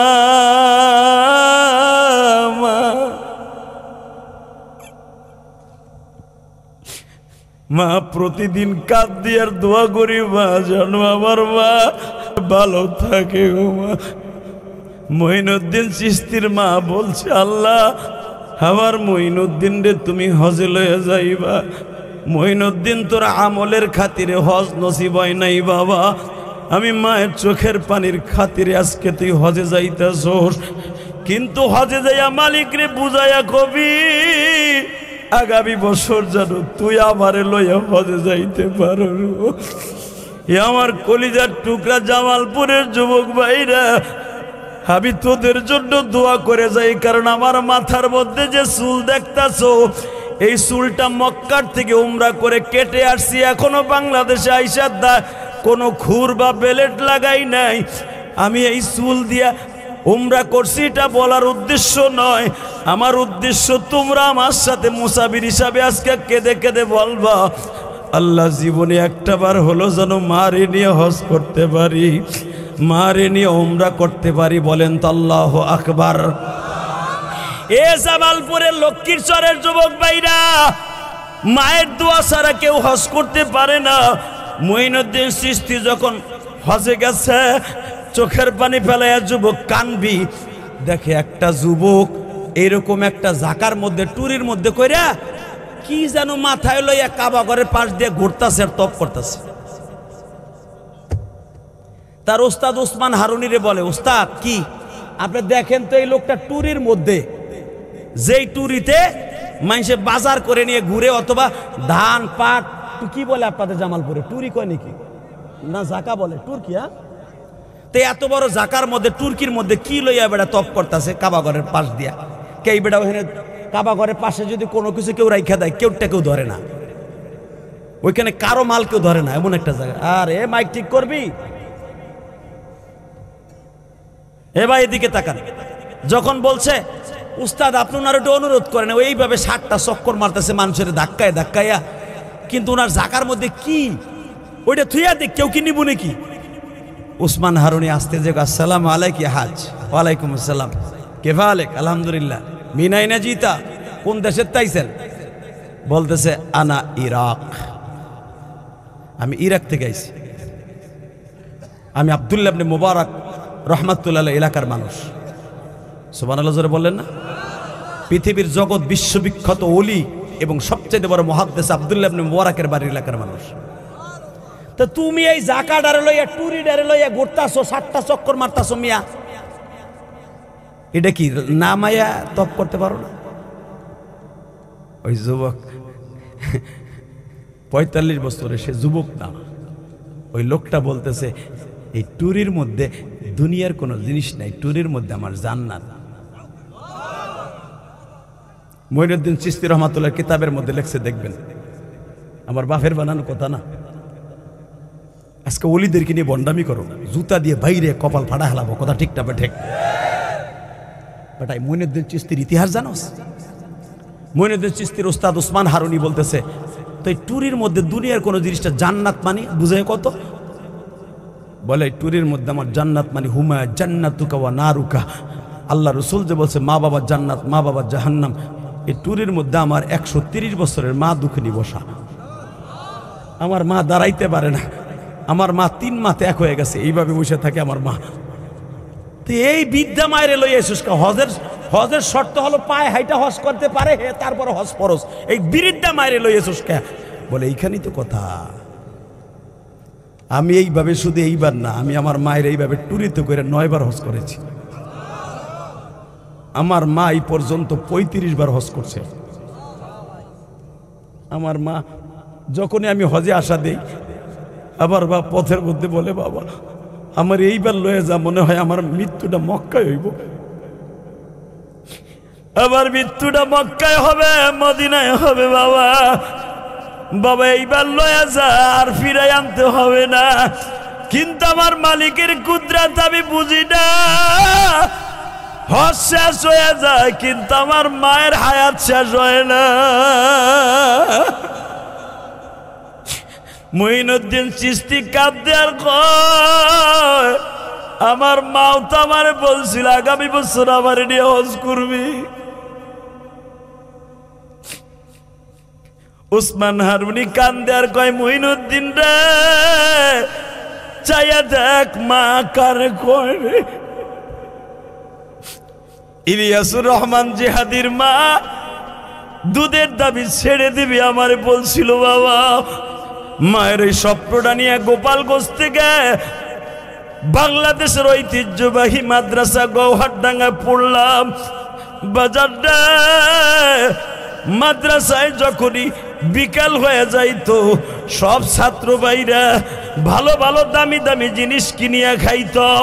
আমার বাবা কোনোদিন বাবা বেশি পর্যাপ্ত পরিমাণ টাকা দেওয়ার তৌফিক ছিল না।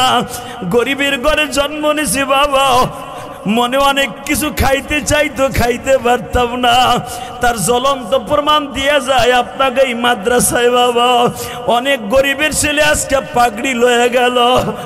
দেখবেন ধনীর ছেলেরা স্কুল কলেজে পড়ে, মোটর সাইকেল হাঁকায়া স্কুল কলেজে যায়, আর এই গরিব মাদ্রাসায় ছেলেগুলা পড়ে বাবা ভালো একটা জুতা নাই, একটা চাদর নাই, ভালো একটা খাবার নাই বাবা। তারপরও কোরআনকে বুকের মধ্যে নিয়ে রাত 3টা 4টার সময় উঠিয়া তোমাদের এলাকার মুর্দাদেরকে জান্নাতের রাস্তা খুলে দেওয়ার জন্য আবার বাউলার কালাম ঝুলিয়া ঝুলিয়া হিফজখানায় তেলাওয়াত করে বাবা। তুমি কি জানো এদের হেফজখানায় কোরআন তেলাওয়াতের কারণে এলাকার প্রত্যেকটা মুর্দাকে আল্লাহ মাফ করে দেয়। আমি আমার মায়ের জন্য আমার গ্রামের বাড়িতে একটা মহিলা মাদ্রাসা করতেছি। 3 কোটি টাকা খরচ করে। আলহামদুলিল্লাহ বলেন না? বিশ্বাস করেন, এই বাড়িটা যখন আমি কিনি, আমি আল্লাহরে বলছি, আল্লাহ আমি ঢাকায় মসজিদ মাদ্রাসা করছি, কোটি কোটি টাকা খরচ করে। ওই যে আপনাকে সভাপতি গেছে, জিজ্ঞেস করেন, সভাপতি আছে, ওই সভাপতির জিজ্ঞেস করেন, বাজে গল্প আমি মারি না। বাংলাদেশের কোন বক্তা স্বাধীনতার পরে নিজের অর্থায়নে জায়গা কিনে ঢাকায় মসজিদ করে নাই, আমি গুনাহগার করছি। ওই সভাপতি দেখাইছে, নামাজও পড়ে রয়েছে। আলহামদুলিল্লাহ বলতে পারলেন না? এই মসজিদটা বানাবার পিছনে ইতিহাস আছে। আমার মা আমারে 12 বছর বয়সে বলছিল, ইলিয়াস রে কোনোদিন টাকার মালিক হলে একটা মসজিদ বানাইস, একটা মাদ্রাসা বানাইস। বানাইছি বাবা, 4 কোটি টাকা খরচ করছি। 3 তলার ছাদের এখন ঢালাই হবে। আলহামদুলিল্লাহ বলেন।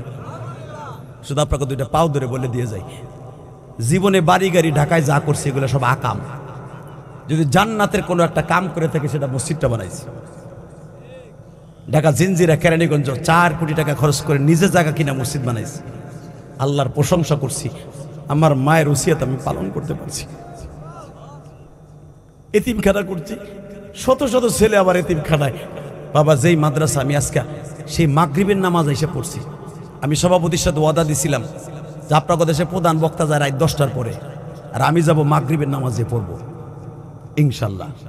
মাগরিবের নামাজ পড়ছি, রেস্ট লইছি, সভাপতির বাসায় খাবার খাইছি। লোকটা অনেক ভালো মানুষ, দিলটা অনেক নরম। মারহাবা বলেন। আমি বললাম জামালপুর আমি যাই না, বলে আমি আপনার নিমু, বহুত আশা করে আইছি। অমক অমক বক্তা গেছে, আপনার যাইতে হইব। বাবা আমি আসছি, আপনি খুশি হন নাই? খুশি হয়েছেন?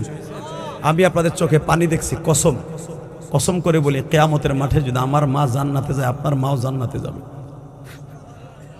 আমি আমার জীবনের সবচাইতে বড় ব্যর্থ, আমি বা কইয়া ডাকতে পারি না রে। যখন আমি এই জায়গাটা কিনছি বাবা, যে মহিলা মাদ্রাসা করতেছে আমার মায়ের জন্য, আমি বার কবরের কাছে যে প্রথম কাজ শেয়ার বলছি, বা ও মা আমি তোমার জন্য গ্রামে আর একটা মাদ্রাসা করতেছি, বা এটার কথা তুমি কিন্তু বলে যাও নাই আমারে। বাজারটা বিশ্বাস করে চোখের পানি দিয়ে আমি আল্লাহরে বুঝাই কইছি, আল্লাহ আমার মা আমারে জন্ম দিয়ে কোনোদিন ভুল করে নাই। আল্লাহ আমি আমার মায়ের জন্য মহিলা মাদ্রাসা করতেছি। আল্লাহ তুমি আমার মায়ের কবরে খবরটা পৌঁছে দিও।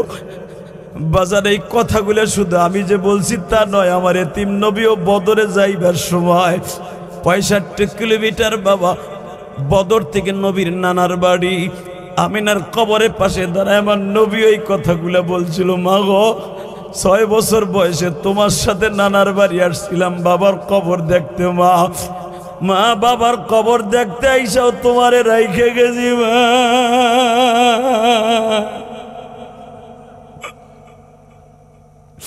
তোমার মুহাম্মদ আজকে বদর আসছে ইসলাম কায়েম করার লাইগা। মা তোমার মুহাম্মাদের কথা শুনতেছো কিনা মা বলো। বাজার আমি আপনাদের 2টা পাও ধরে বলে দিয়ে যাই, আমার নবী যদি কাকুতি বিরুদ্ধে করে মায়ের কবরের কাছে বয়া বয়া কাঁদতে পারে, আবার তালবেলি বাবাজিরা তোরা কি কাঁদতে কাঁদতে বৌলারে বলতে পারোস না, আল্লাহ আমার বাবা গরিব মানুষ, আমার বাবারে ভালো রাখো, আমার মা গরিব মানুষ, আমার মায়েরে ভালো রাখো, আমার মায়ের হায়াতকে লম্বা করে দিও। এইভাবে যদি কোনো তালবে আলিম কেঁদে কেঁদে বলে, কোনো দাড়ি পাকা মুসলমান বলে আমার মায়ের কবরে ভালো রাখো, আমি আল্লাহকে সাক্ষী রেখে বললাম আল্লাহ আপনার বাবা মায়ের কবরটা জান্নাতের বাগান বানায় দিবে। হে জামালপুরের মুসলমান, আর মাত্র কয়েক মিনিট কথা বলবো, মাত্র আমার দিকে তাকায়া বলো, প্রায় 2 ঘন্টার মতো আলোচনার পিছনে যদি একটা কথা ভালো লাগে যুবক, লাভ দিয়ে তুই দাঁড়ায় বলতে পারবি জীবনে হুজুর আমার মা আছে বাবা আছে, কোনোদিন তাদের সাথে বেয়াদবি করুম না। যদি এই ওয়াদাটা দিতে পারস, আমি তোর সাথে ওয়াদা দিয়ে গেলাম, তুই মঈনুদ্দিন চিশতির মতো যুবক বয়সে হজ করতে পারবি, উমরা করতে পারবি, কোটি কোটি টাকার মালিক হবি। যুবক রে, মার মতো দৌড় দিয়ে এই জমিনে পাবি না। কত যুবক কলেজে লেখাপড়া করো, যখন কলেজে রওনা দাও দেখবা কেউ তোমার জন্য তাকায়া থাকে না, একজন মাত্র দরদি তাকাই থাকে, তার নাম হলো মা, তার নাম হলো বাবা।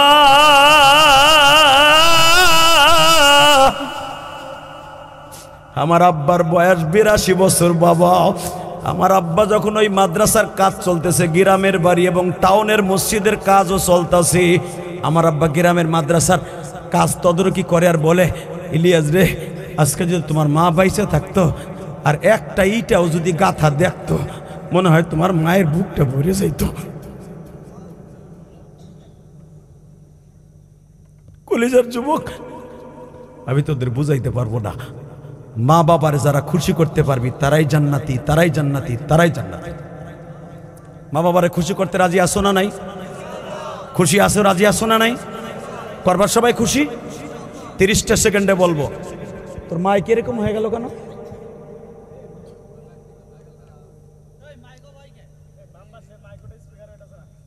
এই স্পিকার আমার দিকে ডাইরেক্ট মারতো, মাইক মার, মাইক আমার দিক ঘুরা, তোর বাহির আওয়াজ দিতে হবে না।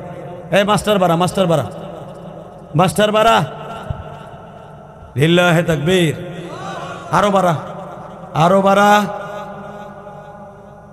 একসাথে বলেন। এই যে তুই আওয়াজ বন্ধ করে রাখছিস কেন? এই আমার দিকে তাকান, আরো বাড়া, ব্যাস বাড়া, টন বাড়া।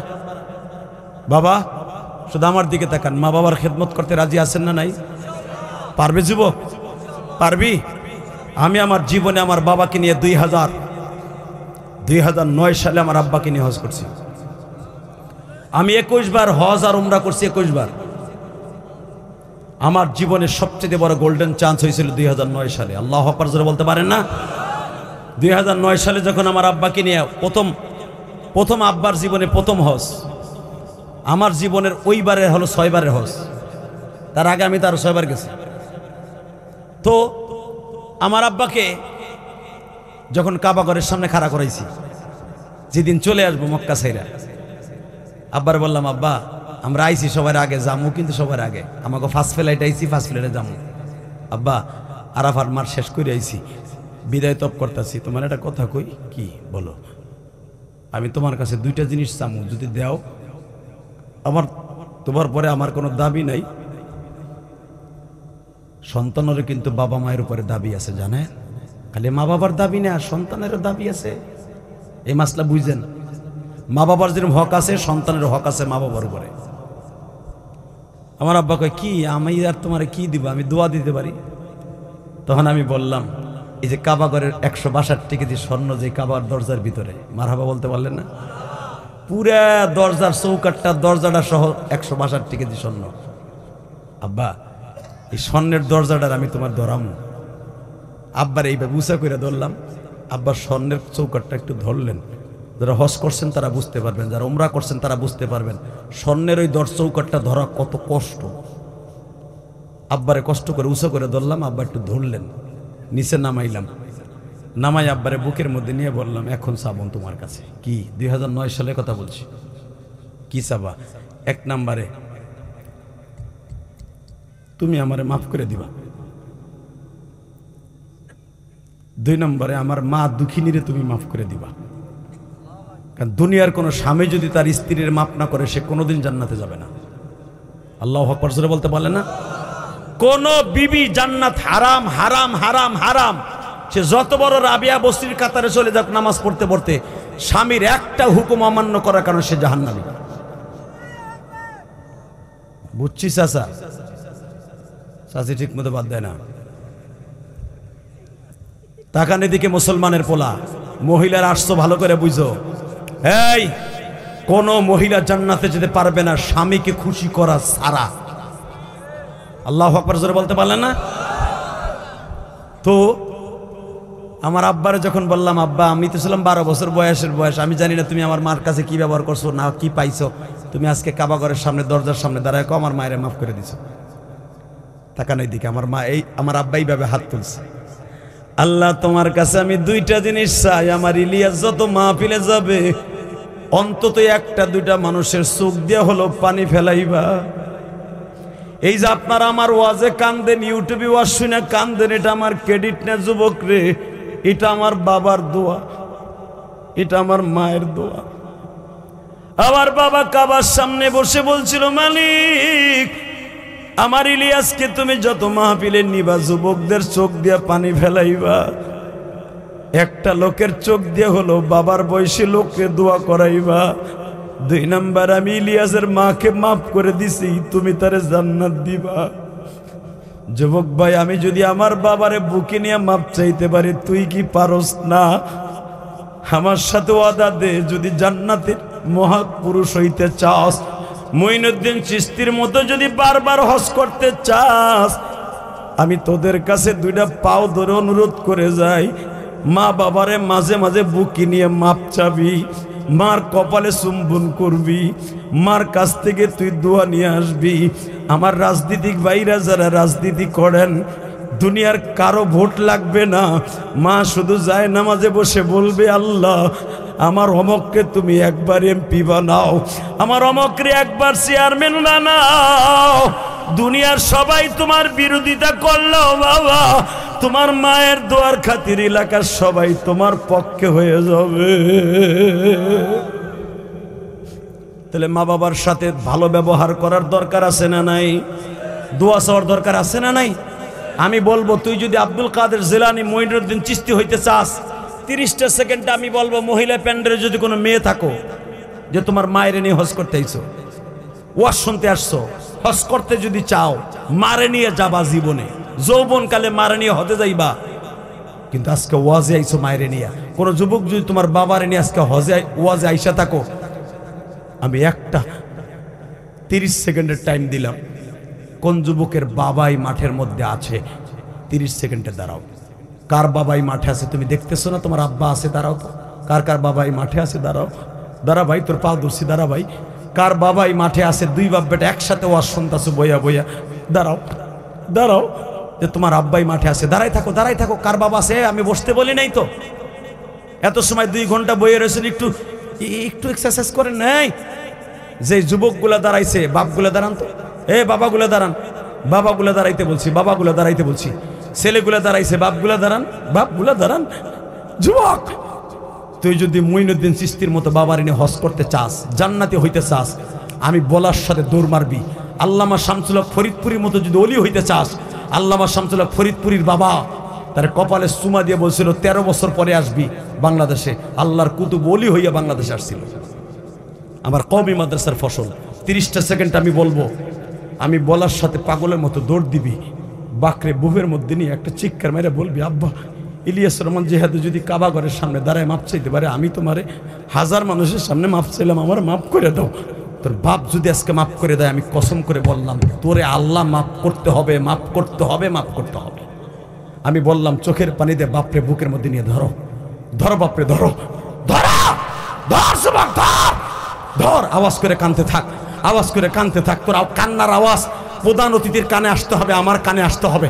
তুই চিল্লাই চিল্লাই বল, আব্বা তুমি আমার মাফ করে দেও না, আব্বা তুমি আমার মাফ করে দেও না, আব্বা আমি ওলি হইতে চাই, আমি আলেম হইতে চাই, আমি কোটিপতি হইতে চাই, আব্বা আমি আজকে পাগড়ি নিছি, আমি তোমার কাছে মাফ চাই, জামালপুরের মুসলমান। বাবার বুকটা সারিস না রে ভাই, বসিস না। বাবার বুকি নিয়ে কামতে থাক আর বলতে থাক, মালিক রে বাপ বাইসা আছে, বাপরে বুকে নিয়ে কান্তাজি, কিন্তু এমন লোক এখানে আছে, আব্বা তো বাইসা নাই।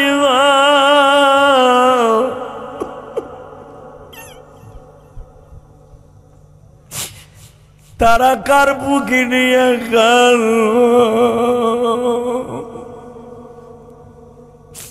যুবক, বাবার বুকটা ছাড়িস না। আল্লাহ পাক নিজে বলছে, তোর বাবা হলো জান্নাত, তোর বাবা হলো জাহান্নাম। যুবকের বাবার কাছ থেকে জান্নাতটা কিনে ল। এই যে তোকে প্রধান অতিথি, সভাপতি, সেক্রেটারি যারা আছে, কার বাবা আছে কার বাবা নাই আমি জানি না গো।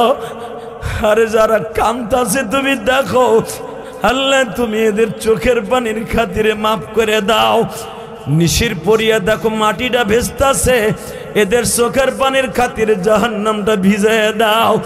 আল্লাহ যারা কান্তাছে দেখো, বইয়া বইয়া ভাবতাছে, হুজুর আমার তো বাবা নাই, আমি কার কাছে যাইয়া বাপ চাই? যুবক বয়সে বাবারে কষ্ট দিছি, মাপ চাইয়া কবরে রাখতে পারি নাই। বাবা তোমার জন্য একটা অপশন আছে, তুমি বয়া বয়া চিল্লাইয়া চিল্লাইয়া কান্দো, তোমার আওয়াজ আমার কানে আইনা দাও, বলো শুধু আল্লাহ আমার বাবারে মাপ দিবারি।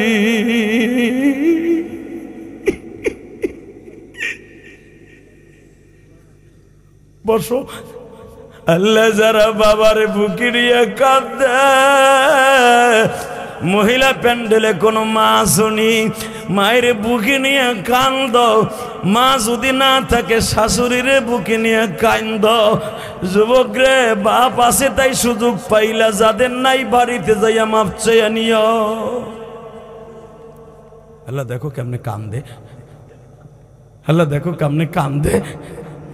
যাদের বাপ নাই ওদের বুকটার দিকে তাকাই দেখো, আল্লাহ বুকটা হাহাকার। পৃথিবীতে বাবার মতো দরদি কেউ নাই রে। আরে বাবা পরের জমিতে কামলা দিয়া রিক্সা ভ্যান চালাইয়া আমারে লেখাপড়া করাইছে, আজকে আমি কোটিপতি কিন্তু আমার বাপ নাই রে। এখানে অনেক শিল্পপতি কোটিপতি আছে, বাপ পরের জমিতে কাজ করে আপনার আমারে লেখাপড়া করাইয়া বাপ আজকে মাটির ঘরে ঘুমিয়ে রয়েছে।